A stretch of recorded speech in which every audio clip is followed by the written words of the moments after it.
Good afternoon, and welcome to Episcopal Parish Network's latest digital workshop. We are pleased to be joined by and partnering with the Godly Play Foundation to talk about the future of Christian formation for youth and adults.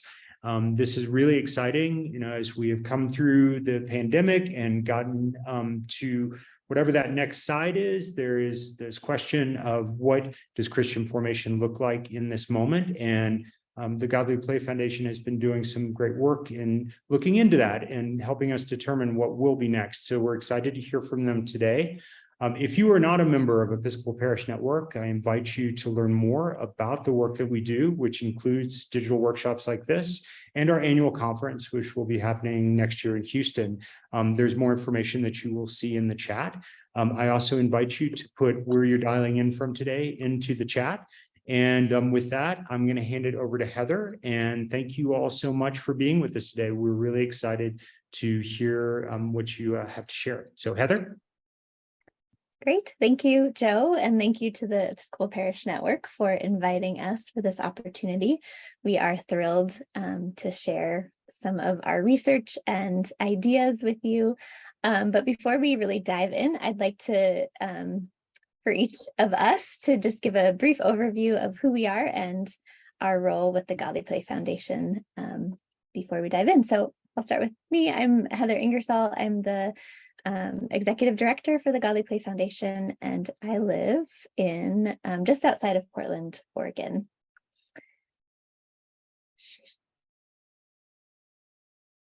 Cheryl, do you want to go ahead and introduce yourself? Yes. Hello, everyone. I don't know where you are, so it might be evening or early morning or afternoon. I don't know, but it's wonderful to be here with you all. And I am the director of the Center for the Theology of Childhood at the Godly Play Foundation.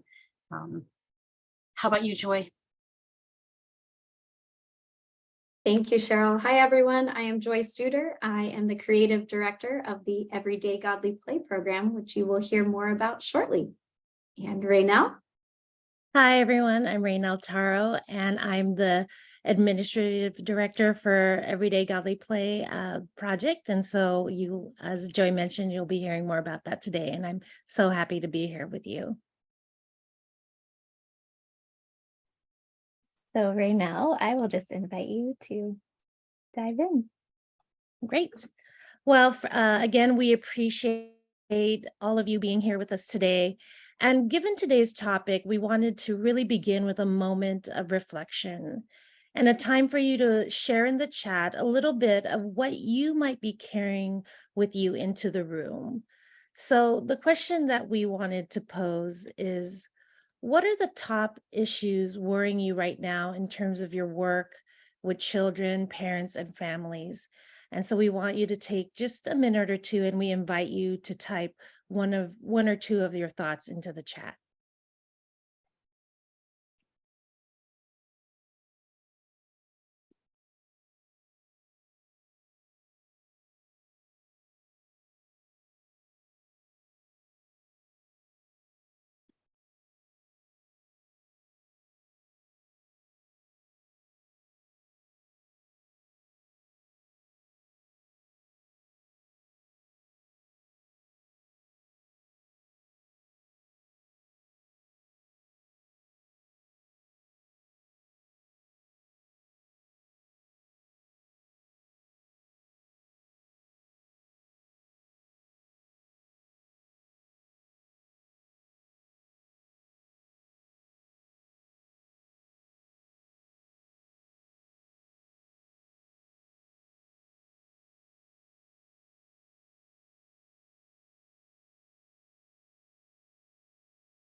I can see a lot of the chat comments going up. And so, I want to just appreciate everyone kind of just taking a moment to share.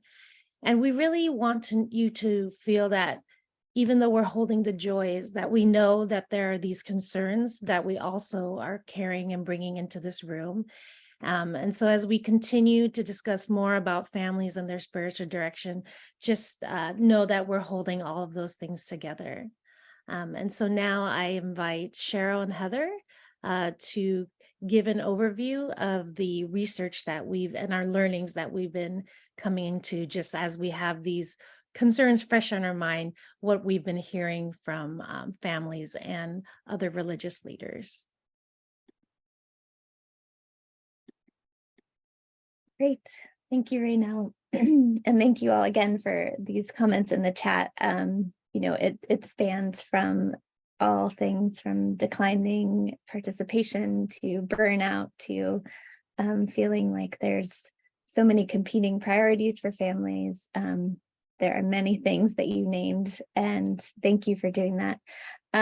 Many of the questions you have raised helped us kind of frame our central wonderings around this topic.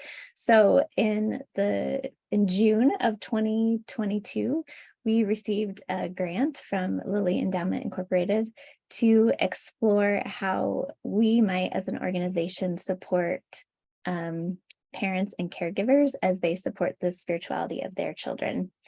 And that grant money was designed for us to gather some data and do some research around that. And so we really went into that conversation and that data gathering with some central wonderings, knowing what many of you have shared, experiencing that there is an overall decline in family participation within faith communities. We were wondering how are faith leaders responding to that decline. And we also wanted to know what are families experiencing, particularly parents and caregivers. What do they need for the spiritual well-being of themselves and their children and their family? And then also, what are the concerns of parents regarding spirituality? And I'm just going to give a caveat as we say parents and caregivers. We're really exploring parents of children 18 and under and caregivers who see themselves as some of the primary caregivers of someone under 18. And we use that framework as we were inviting people to participate in our data gathering. And it turned out that everyone that was a part of the data gathering, or almost everyone, identified themselves as parents. So we'll use that parents and caregivers somewhat fluidly as we go, but just so you know, that's what we're speaking to.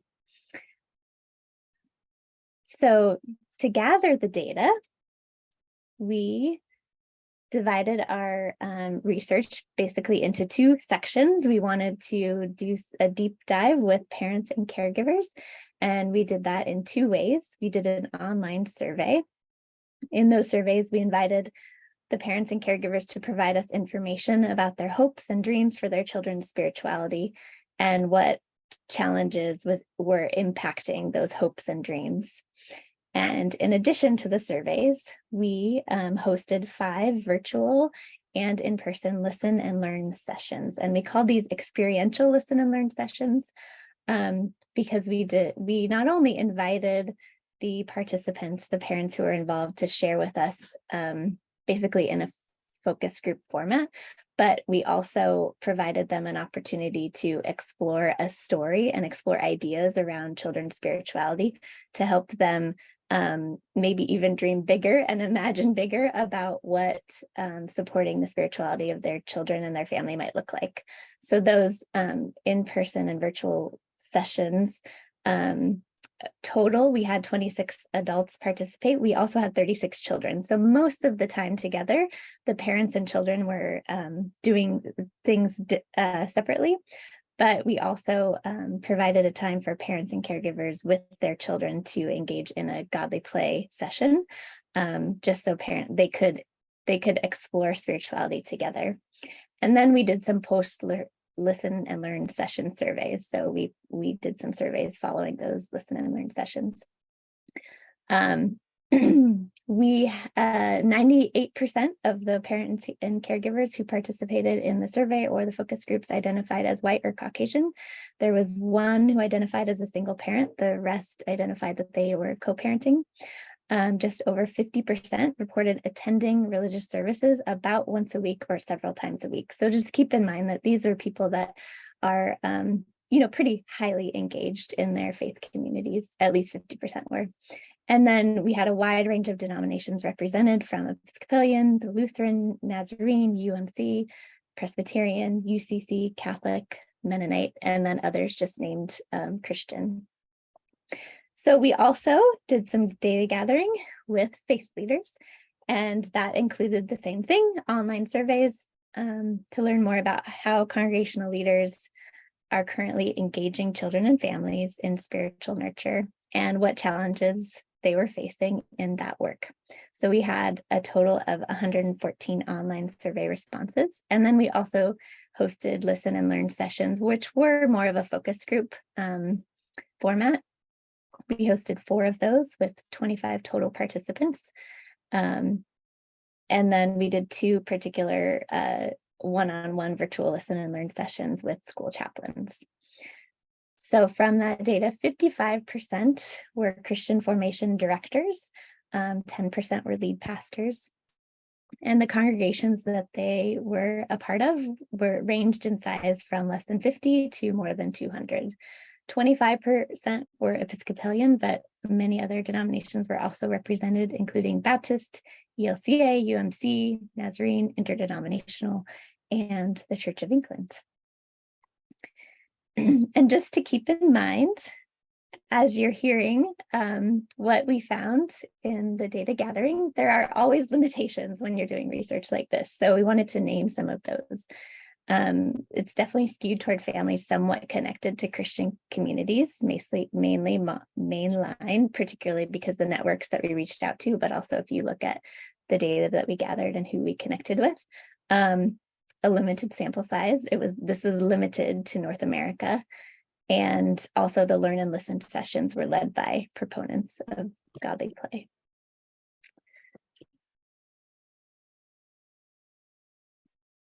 So I'm going to take over from here, and I led the group that worked on the faith leaders, collecting data from faith leaders.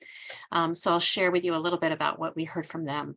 So we heard sort of 3 major themes, which won't be surprising to you based on what you all put in the chat. There was a lot of concern about family commitment and engagement with the local faith community. We heard anxiety from our leaders about the lack of family participation and what that forebodes, perhaps they were thinking. And then there was just, as you all named, exhaustion and burnout as they struggle to figure out what families really need. I often talk about, well, we'll talk about this more. Let's go to the next slide. Thanks, Heather or Renelle. Yeah. So we'll go a little bit deeper into each of those.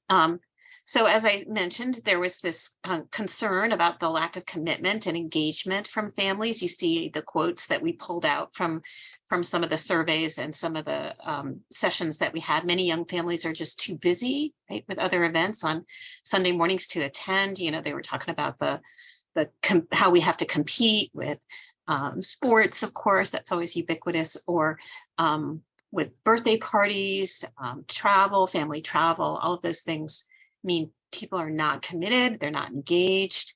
And, you know, I think the sort of default understanding of that is that they're just not interested anymore. They're not interested in church. They're not interested in nurturing their family's spiritual lives. The other thing that's sort of connected to that is suddenly, of course, there's a decrease in volunteer availability. So usually we find our Sunday school teachers from the parents of the children that are attending the church, but if they're not there, then who's going to teach Sunday school? Who's going to lead youth group? So people were really struggling with that as well. And of course, this had led to just a sense of real anxiety about all of it. You know, I often saw during the pandemic, for example, a kind of frenetic programming happening where people were just working. And part of it was, I think there was fear that if they weren't seen to be doing their job, you know, churches were closed. If they weren't doing something, right, then they might lose their job or their job might go away. So there was this frenetic pace that happened during the pandemic that was, frankly, I had to like stop watching some of it on social media because it was overwhelming to me and made me feel like I should be doing more as a clergy person during the pandemic. But there's just fear, I think, driving that. You know, what's going to happen to these churches if these families don't come back? And what about the children, right? I mean, it's not just about that transaction, right, where we need people in the pews, we need their money, right, to keep our jobs. There was also really deep concern for the children and what's going to happen if they do not stay connected to church. What's going to happen to their spiritual well-being. And then also just a real willingness to think and act creatively to try and engage families, but they just are at a loss because families are not participating and they just want to know, what do families want? What do families really need?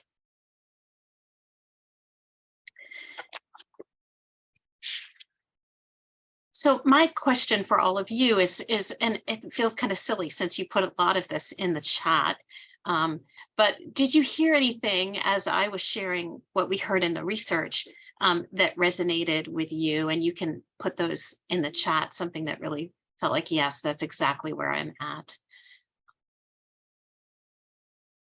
All of it, yeah. Oh, and I see Anne said, and volunteers show up. Maybe they've worked forever, but there's no participants. Yeah, just recently I was with a clergy friend who said they were making this huge effort to reach out to families and do something that would draw people in. And he was totally in it with his volunteers and working really hard. And they opened the doors the night of the event and no one came. No one came. And he just looked at me, he threw up his hands. He said, I'm just done. I'm done. And you know, I told my parish, he's the rector, he said that they just have to hire somebody to do this because I'm not doing this. Yeah.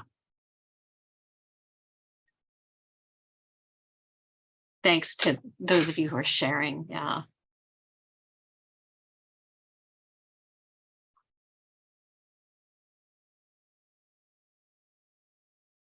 I want to hug all of you through the screen right now, reading through all of these.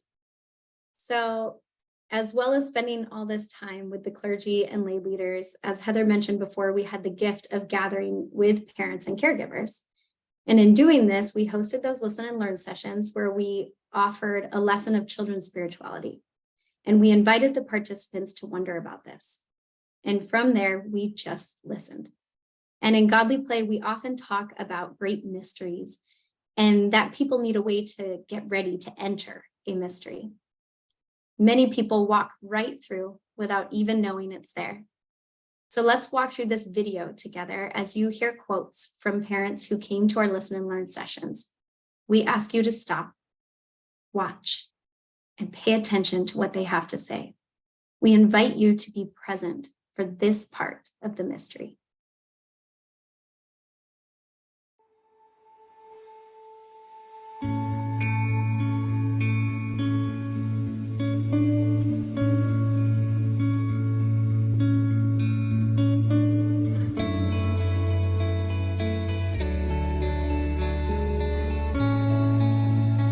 So I think for my kids, I would want them just to know that whatever spiritual path they take, just to know that they're loved and to have a sense of centeredness in themselves, and in that deep knowing of love, to also extend love to those around them.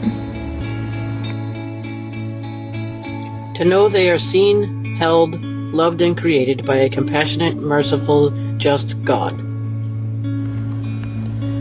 To feel loved for who they are, for them to think deeply and ask questions to make sense of the world they live in, their place in it, and their relationship to God.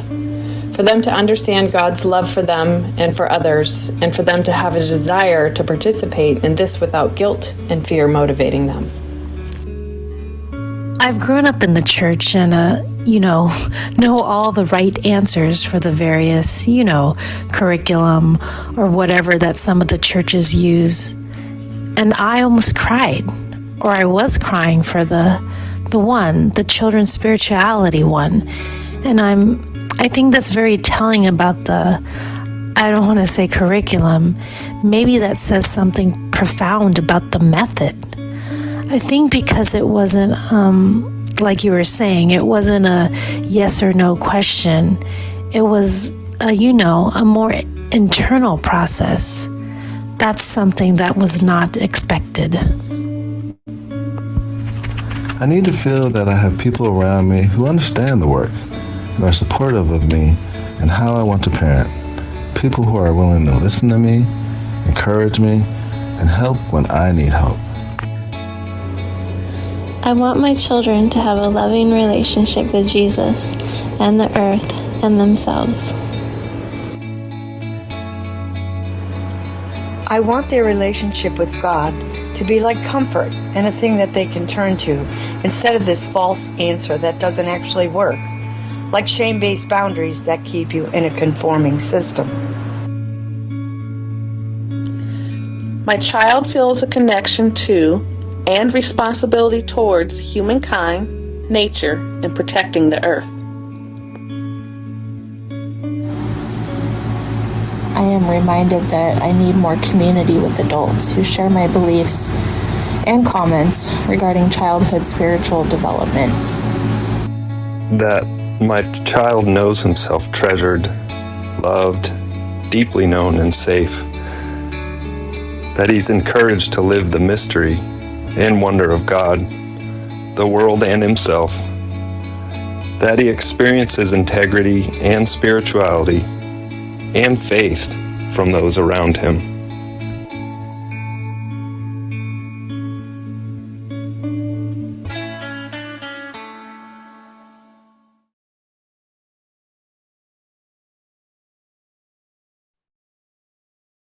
So those were just some of the many quotes from parents, both from our surveys and our focus groups, listen and learn sessions of parents sharing their deep heart for what they want for their children in regards to spirituality and faith.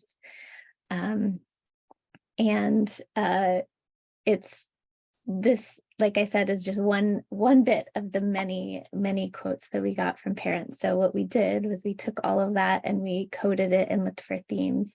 And these are the top themes we really found when we were speaking with parents and caregivers. So first, they're longing to provide a spiritually nurturing home. And as you can tell, they deeply care about the way their children feel and experience God and spirituality. They have concerns with contemporary life, stress, COVID, finances, time management, and social pressures.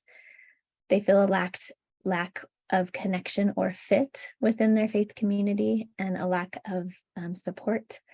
And they also are experiencing their own spiritual and religious questioning. So I'm going to dive a little bit deeper into each one of these. And the first one is families. They're longing to provide a spiritually nurturing home. And they have hopes for their children's spirituality. And we found that their hopes really were captured in these two themes. They hope for their children to feel a sense of worth and value as a child of God and a sense of connectedness. And here's just one quote that you heard in the video as well, but I'll read it again. That my child knows himself treasured, loved, deeply known, and safe. That he is encouraged to live the mystery and wonder of God, the world, and himself. That he experiences integrity and spirituality and faith from those around him. And the next theme, go to the next slide, is challenges with contemporary life concerns. So I think all of us, are all experiencing some of the same challenges of burnout and stress, but some particular ones that parents named were stress finding and having quality time with their children, their stress in healing their own past traumas, financial health stress, challenges with mental health, whether it's with them or their children or other family members or people close to them, challenges with phase shifts and navigating that, and then just really overall exhaustion. And as you can see some of these quotes, I have trouble balancing work and taking care of my child, balancing life and multiple children's schedules, navigating social media with my soon-to-be preteen. And this just highlights some of the myriad of ways that families are feeling a significant level of stress. And then the next theme was a felt lack of connection. And we categorize this in two ways, both social ideological isolation, and then also a caregiver void. So social ideological isolation spoke to the sense that parents may be connected, as you saw that many of them, at least 50% of them, attended church regularly, but maybe didn't feel a sense of deep community and connection to that faith community. Also looking for people who sort of value their way of seeing the world or way of engaging with their children. And also this caregiver void, feeling alone in caring for their children, not having the social supports around them. So some of these just break my heart as I read them. Some of these quotes, when we ask, like, who do you go to for support? No support, no family, no faith community, few friends, or nobody. We have nobody. It's extremely discouraging. I'd love to be a part of a faith community that could be a second family.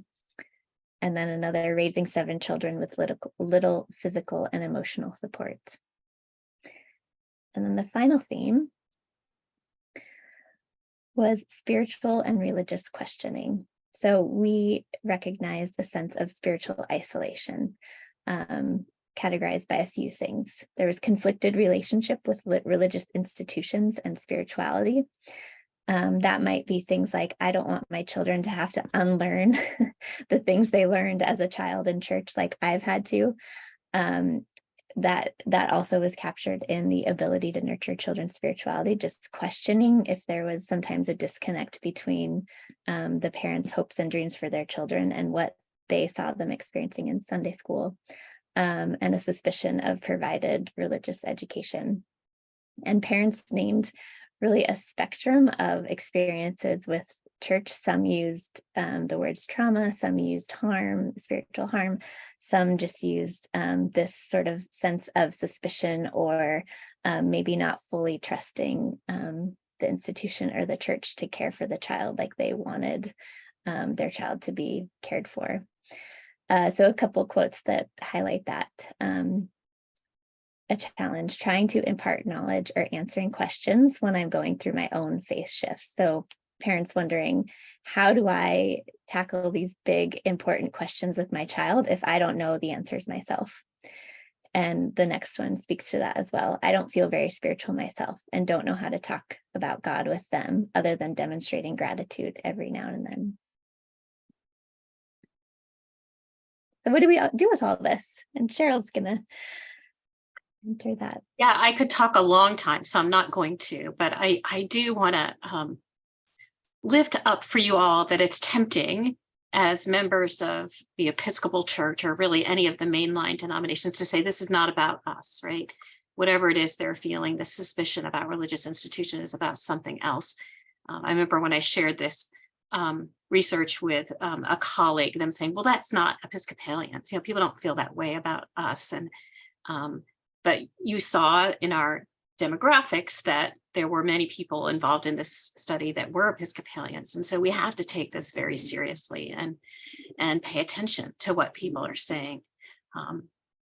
So what is the way forward? Well, as we looked at all of the data, we did see a place of sort of shared, of what we're calling shared values between these two groups.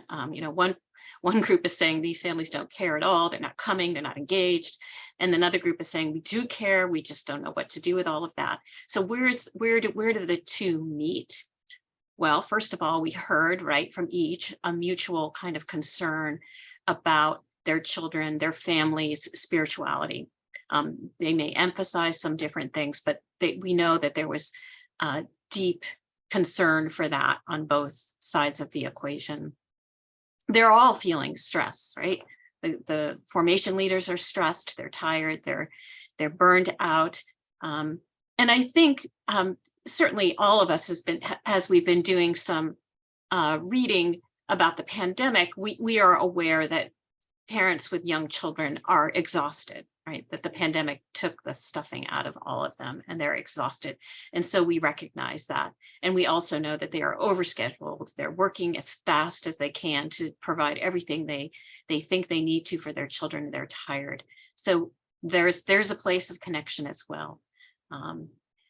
So, and then there's this just awareness of a mismatch between contemporary reality, right? What's possible in their busy lives and what they're longing for, right? We want community, we want more of this, but when are we going to ever find time for it? We're just running as fast as we can. There's not going to be time for any of this. So what do we do? Well, as a clergy person, for me, it changed the way I look at families, right? It just gave me a deep empathy for them that I think in the past I was like, they just don't care, right? They're not coming. They don't value what I'm doing. But I think now I'm looking at them through a different set of glasses, a different set of lenses, where I see, no, they really do care and they really are struggling. And I have a deep sense of empathy for them. There's a book I've been reading called Joining God in the Great Unraveling. I recommend it, by Alan Roxburgh. And I feel like that's what's happening around us in the church. There's this kind of unraveling of what was. And we need to lean into it and listen, stop, watch, pay attention, as Joy said, and really focus on those relationships. But I'll let Renelle take it from here. So thank you, Cheryl. To help frame the approach and kind of reiterate what Cheryl was saying, we wanted to share this quote by theologian Sam Wells from his book, The Nazareth Manifesto. And it says, being with means to regard the other not as a problem to be solved, but as a mystery to be entered. He continues, he describes a problem as imagining a plumber who's going to a house and there's a problem with the tap.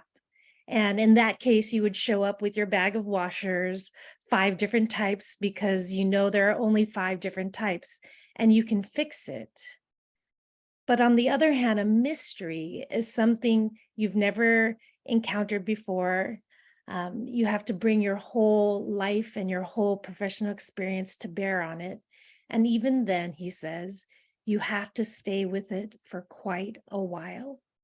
And the example he gives is that a child with autism isn't a problem. A child with autism is a mystery, and you can't just deal with it or fix it. It's not just about finding that right washer for the tap, but that you can treat it as a mystery and trust that God will reveal wonders that you have never seen before. He says a problem is to be resolved. A mystery is to be gradually entered and enjoyed. And it's that word enjoyment that I think just adds a different level, a different quality to how we want to approach families and the spiritual development of their children. So how does this shift our approach? Together, we are entering this liminal space where we need to reimagine how we build community. So we've been asking the questions of, how do we see, hear, and be present with one another in a new way? How do we approach one another with curiosity, with grace? And how might we begin to shift from a more from a transactional relationship? How do we shift to a more transformational relationship? And Joy's going to talk a little bit more about kind of the core components of godly play that we hope to use to begin that shift from transactional to transformational. Godly play has traditionally focused on the relationship between the child and the church. And our everyday godly play project design will build on this dynamic by targeting parents and caregivers, the religious education professional, and the congregation, all which interact together to uniquely shape a child's faith development. On every level of our whole child approach, we will focus on the 4 key components that emerged as important practices for children's spiritual nurture.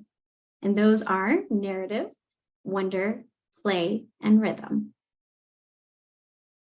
I can't see the chat right now, but Heather has created a handout that she will put in the chat that describe these 4 components more in depth as we go over them.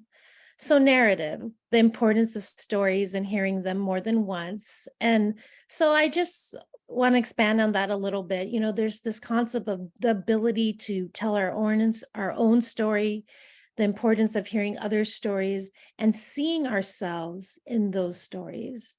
And so when children say they've heard a story before, we challenge them to hear something they didn't hear before. We remind them that they are not the same person when that story was told the first time. And so you're a new person each time you hear a story, bringing different experiences into that story and having the opportunity to take away new thoughts, new ideas from that same story. And whether it's a child or adult, that's the invitation, is to hear and be in a story in a new way. And wonder, learning centered by a sense of awe and curiosity. One mother in our Listen and Learn session described how helpful it was to learn that it was unnecessary to have all the answers and realize that wondering was sometimes enough.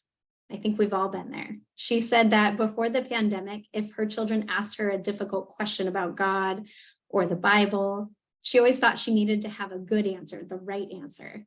And she claimed that the experience of godly play freed her to tell her daughter, yeah, I wonder about that too. And someday maybe we'll find out. Or maybe we don't ever need to know. Then we have play, which the concept of play of supporting holistic development and learning. And play is one of those words that gets taken and kind of, you know, you might think of just a lighter version of it. But really, in our approach, we believe play is the work of children. And that's famous child psychologist Jean Piaget says that, is that play is the work of children.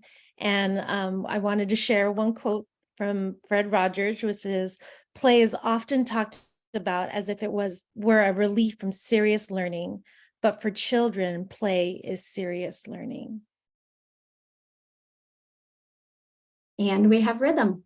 And rhythm is a way of being that sets the table for fostering a sense of well-being. And so through these listen and learn sessions, we found from parents and caregivers that they asked for 2 categories of resources. So we had virtual resources and physical resources.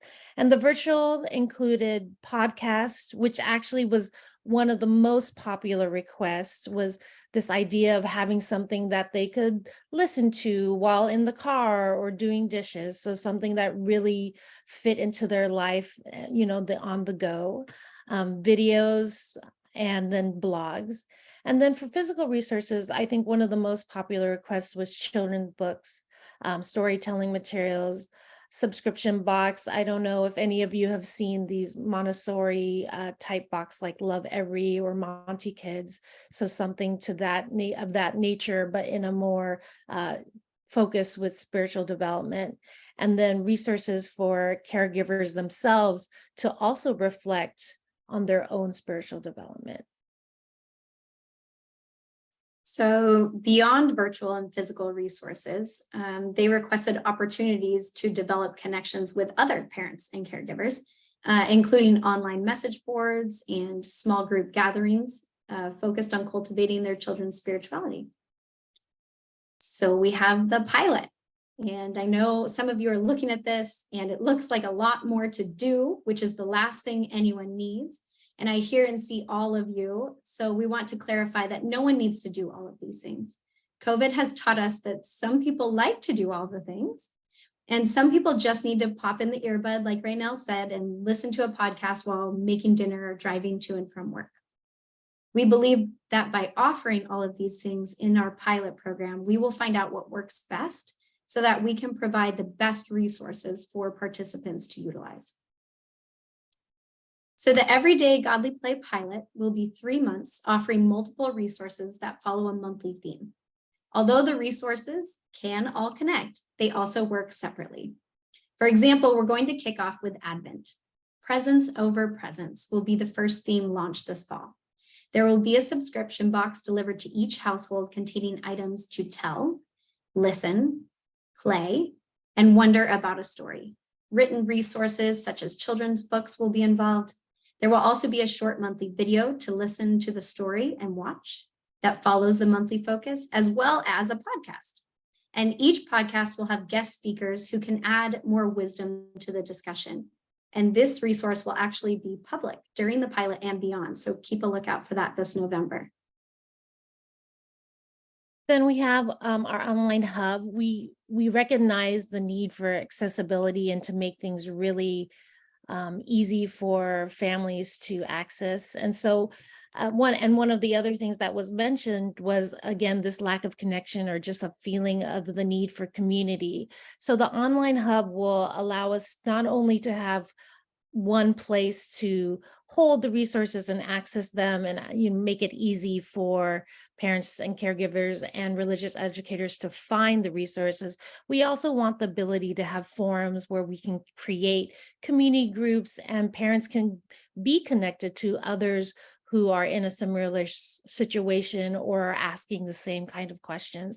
And so we want to be able to foster those type of connections.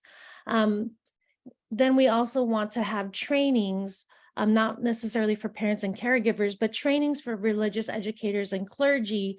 Again, we are so mindful of not wanting to add more things for people to do, but at the same time, we recognize the different circles of support and the different types of tools and resources that are even needed to build relationship. And so we want to be able to provide knowledge in those areas.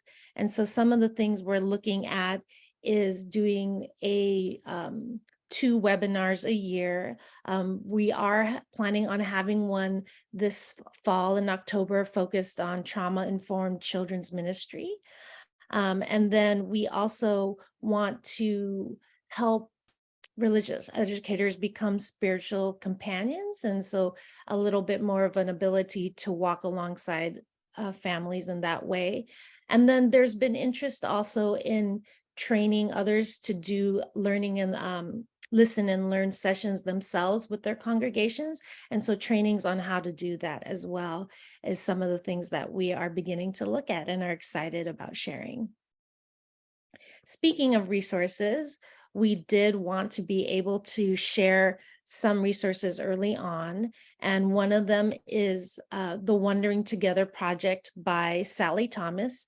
Sally has been a longtime trainer with the Godly Play Foundation, and she began research for her Doctor of Ministry degree at Eden Seminary in St. Louis, Missouri. And this project in particular focuses on the ethnographic study of 12 families, examining the impact of adopting a daily examine process, utilizing the Godly Play method of wondering. And then we just also, again, wanted to share the upcoming webinar, October 2nd, 7 p.m. Eastern Standard Time, and that's going to be on trauma-informed children's ministry. But for those of you who would, we wanted to invite anyone who's interested in kind of following along and getting updated on what's happening with our pilot or seeing what resources are available. You can scan the QR code on your screen, or you can go to the godlyplayfoundation.org website and you can find our page there. But it's an invitation to, again, move with us beyond the walls of the church into the home, and we'll post webinars and other trainings as they become available on that site. And so we want you to be able to engage with us. And there's also a contact form on there as well for those of you who might want to offer resources or be involved in a deeper way. And in general, we want to, we talk about connection and being in relationship with one another. And so we want to be available and have you feel free to contact us for questions or clarifications on the report or anything that we shared today. Our general email address is info@godlyplayfoundation.org. And again, we are so thankful for all of you being here with us today. And I think now we have time for some questions.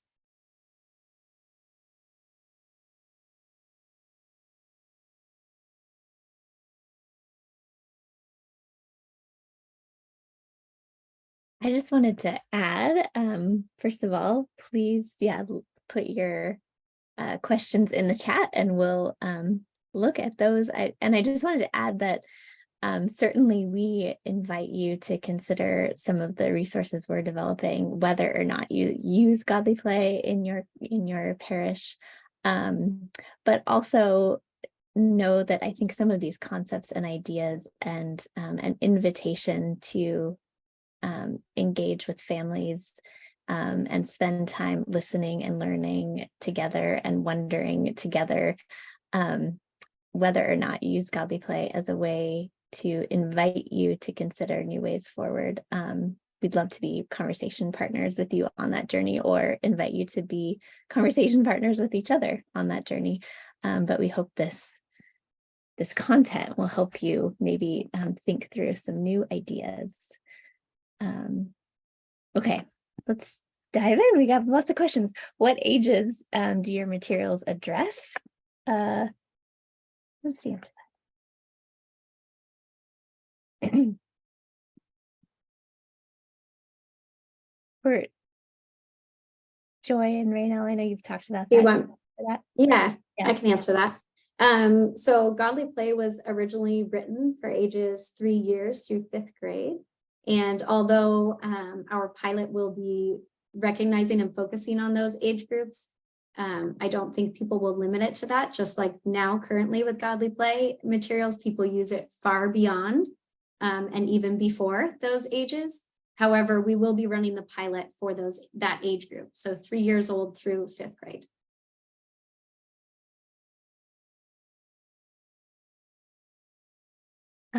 Do we need to buy new resources if we have the Godly Play program already?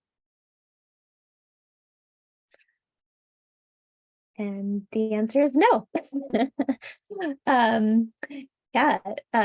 The Lilly Endowment Incorporated has funded this project. So a lot of the things that we are doing, the pilot will be free for families. A lot of the materials we offer will be free for them. And our support, the webinars will be available for religious educators and church leaders. Yeah, so no new materials needed.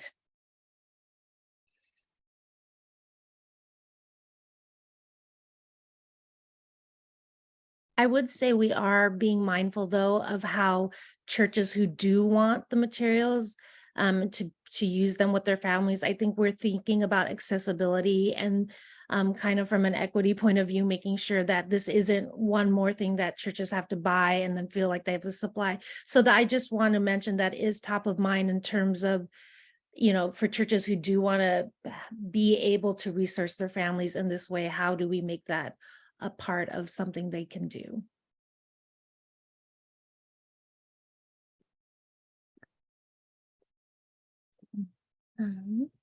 Can you say more about the subscription podcasts?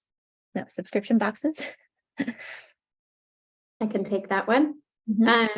So there will be a subscription box. It will be something additional that people can opt in to have and to utilize. I know there are some families who just don't need the one more thing, but there are a lot, especially homeschool families, who are really craving that extra material to put their hands on and dive deeper into it.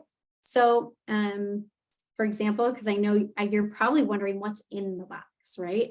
And so we're in the process of creating that and meeting with different artists and different craftsmen to get that into the box.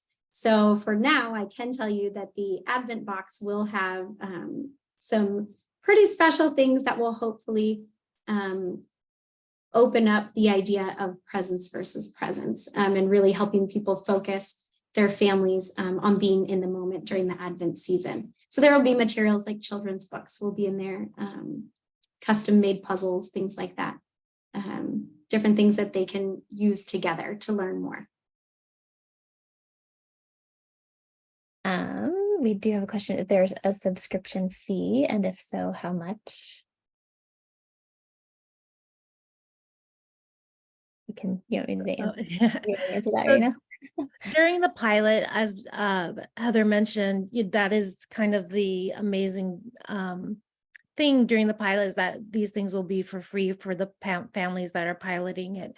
I don't think we've centered on a price point per se, but we again want to be mindful that we do want it to be accessible. So I think as we're developing the materials, each step of the way we're mindful that whatever is created, that it is within a reasonable price point, so that as many families as possible are able to, if they want to, add on a subscription box. But we haven't landed on an exact price point at this point.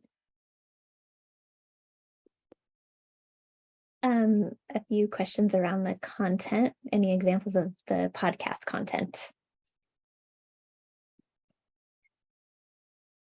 Joy, do you? You guys are all asking for sneak peeks. That's what you want to know. Yeah, so the podcast in Advent, as I said, will be a presence versus presence, and really helping people focus in on the moment. No, I don't want to tell you anymore. I want to save it so that way you have to come listen to it, but I will share it with all of you when it comes out. We certainly, we're really hoping that there'll be a lot of access points, right, for families, for Christian formation leaders, for clergy, a lot of ways to access the resources that we're developing. And during the pilot phase, it'll be fairly limited, as you can imagine, but that it will become more of a thing that's available to all of you. And I just want to underline, we're all looking for that magic thing that's going to fix things, right? And go back to what we were saying earlier, that we really want to invite you into this liminal space where we can't keep doing what we've been doing. It's not working, right? We don't know what's going to come next. Maybe everyday godly play will be part of the answer, but we need to I think lean into that liminality and just approach families with children with awe and love and curiosity, and focus on relationships. I just really want to underline that for all of you, because it's so easy for those of us in the church to say, aha, here's the thing, and we grab it and say, this is going to fix my problem. And I just don't want us to leave this webinar feeling like, okay, we've just received the answer, and once everyday godly play is really up and running, it's gonna change it for us. I don't think we really know, right, what's going to happen ultimately with the church, with the institutional church, with how families interact with it, and just being present to whatever God is doing, and joining God in all of that. Thank you, Cheryl. I would reiterate on that, that I think the word that comes to mind is responsiveness. I think what we learned through the listen and learn sessions, and what we'll hopefully learn through the pilot, is how to be present with those who are participating, that while we have kind of decided on the vehicles, a podcast, a blog, a video, that the content itself would be responsive to what we're hearing. I think we have enough topics just from the initial set of listen and learn lessons that we can respond to those, but that being in conversation. So one of the things we're thinking about is having prompts where we text families to hear from them with wondering questions, but that we would also be learning from them and hearing from them in real time. What are the worries and concerns they have, so that we can then be responsive to those needs, as we kind of are going into this, like Cheryl said, just knowing that we don't know what's going to happen. And so that there's a little bit of that flexibility, that, we're being curious so that we can respond in a way that is authentic to whatever the need is. Perfect. I want to answer a few questions, because there's an awful lot of them popping up, and I think Heather wanted to answer some too, but I probably didn't get all of yours, so please forgive me. I'm not ignoring anybody. I'm just trying to go through them.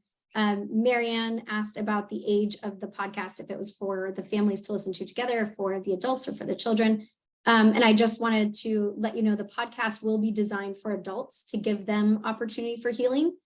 Something we heard a lot in the listen and learn sessions was this need for adults to have a space as well, to have some healing and focus for themselves. So that is what the podcast will be focused on.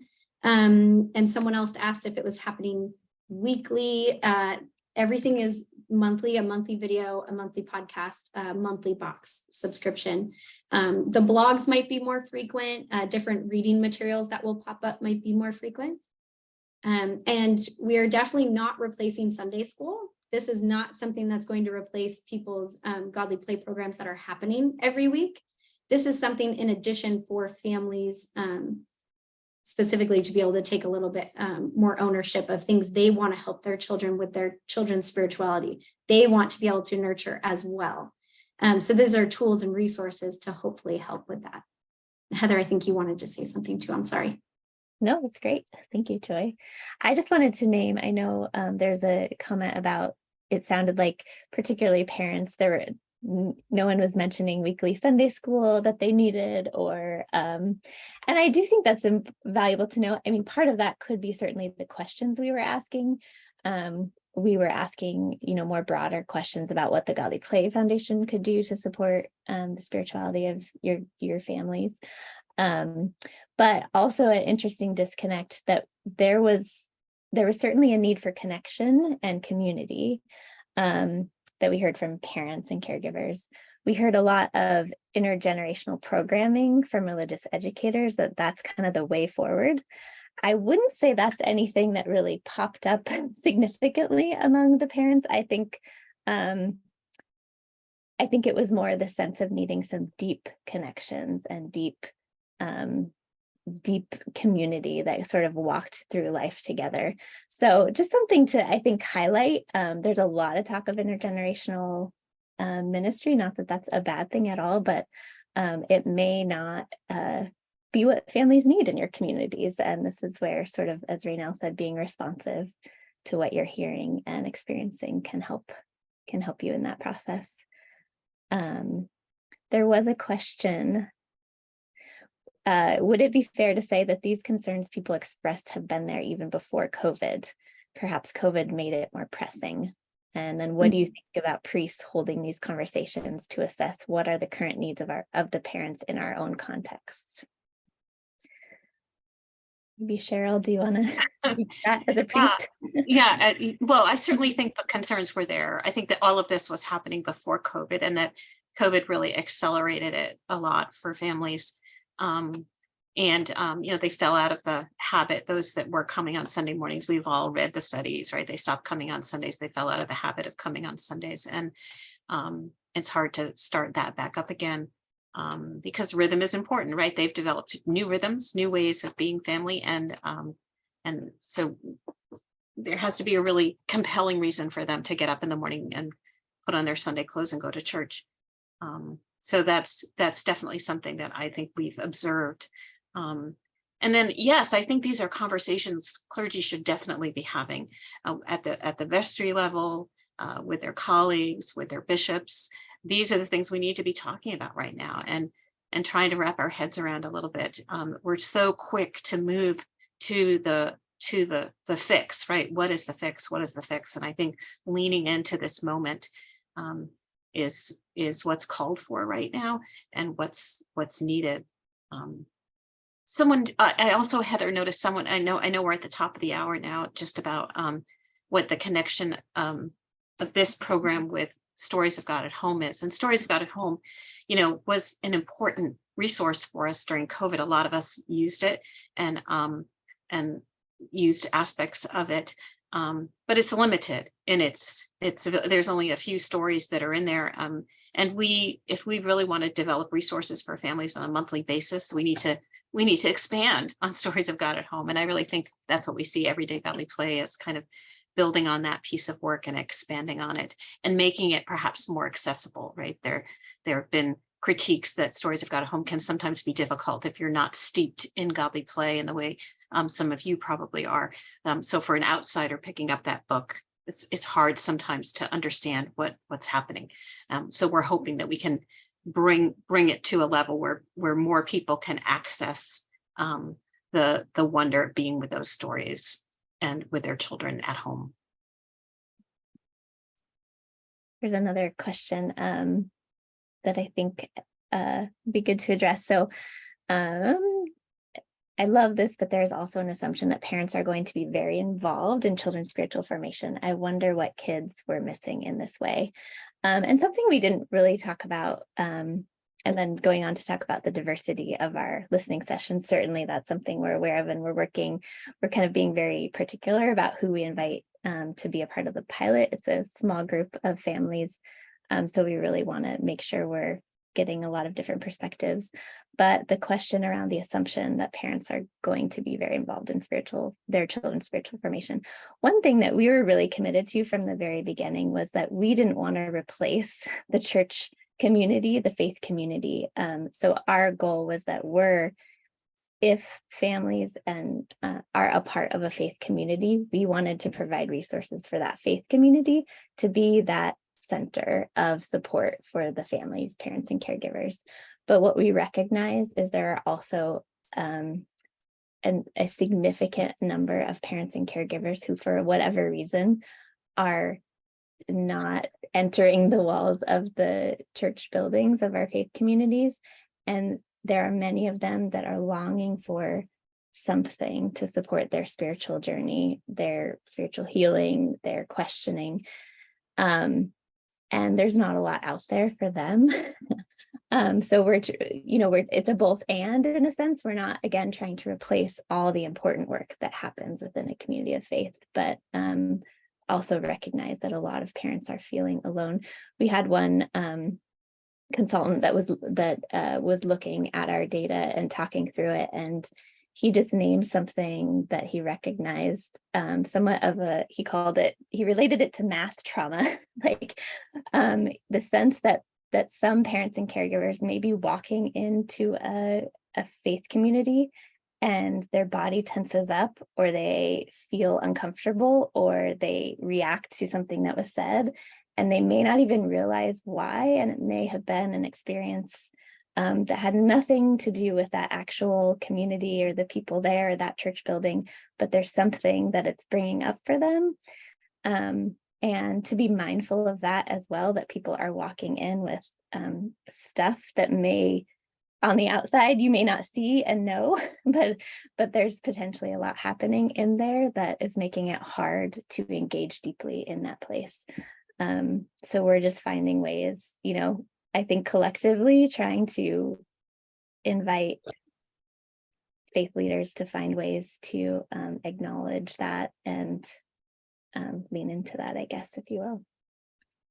Right. It's just a shift and just kind of, like I said, this kind of empathy as you see these brave people coming in the door, just it took a lot of courage perhaps for them to walk through the door. Maybe they hadn't walked through the door of a church for a long time before. And just approaching them, as we've said, with awe and gentleness. And it just shifts kind of your understanding. I have a preschool at my church. 70 families come here every day, and a handful of them come to church, but not very many of them. And, I just try really hard to be present to this community. And I hear them saying to their children who have religious questions all the time when they're being picked up, that's always when a child asks those big questions, right? When you're trying to hurry them out the door. And they'll say, oh, ask Miss Cheryl. She's the expert in that. And the children will, and the staff will come to me. But it's just trying to approach all of them with awe and again, not as a transaction, right? Pew fodder, as Sam Wells would say, but as just companions on the journey, whatever that shape might take. Thanks, Joe. Maybe we'll end with this. A lot of people asked about how they could participate in the pilot. So maybe Joy and Renelle, if you want to speak to that, and then also what's beyond the pilot, I guess, if you will. So I'll go ahead. So yeah, the pilot selection area has already been picked out. But if you have more questions or you want to participate more and you want to connect with us, I attached that link again in the chat. So it's in there a couple times. So please feel free to click that and you can get a hold of us and reach out. We want to honor your time. We realize that it's a little bit after now. But after the pilot has ended, we are going to be getting plenty of feedback from those who participate in it. So that way we can make this hopefully the best resources possible and get these tools available and into all of your hands as well, so we can help support everyone doing this very important work. So hoping by next fall of 2024, we will have this be public and out there for all of you. Hey, well, thank you again, and blessings to all of you doing this big and valuable work. We hope that you know that you're not alone and you don't hold all this alone. And thank you for being a part of this conversation. Yes, thank you all. Thanks, everyone. Bye-bye now. Bye.